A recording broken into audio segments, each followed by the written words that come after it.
Hi friends, time అయితే 4:49 అవుతుందన్నమాట. ఇప్పుడైతే ఇంటికి వెళ్ళిపోతున్నా ఆవులు తోలుకొని. ఆవులు చూడండి ఫ్రెండ్స్, చూడండి ఆవులు గొర్రెలు అన్నీ అవి చూడండి ఫ్రెండ్స్. వదలడం ఆలస్యం, ఎక్కడో వెళ్ళిపోయినాయి.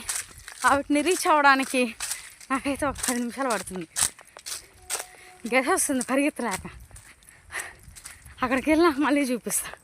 ఏమున్నా దగ్గరికి అయితే వచ్చేసా.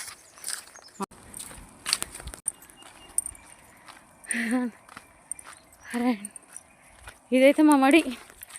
ఈ చెట్లు పుట్లలో చూడండి ఫ్రెండ్స్, ఎట్లా పరిగెత్తుంది. Okay bye, please like and subscribe. Thanks for watching. ఇక్కడికి వచ్చి అన్నీ స్టాప్ అయిపోయినాయి చూడండి ఒకసారి. ఎందుకంటే అది ఒక్క కుమ్ము ఉంటుంది అనమాట, అందుకే అన్నీ వెనకాల పోతున్నాయి.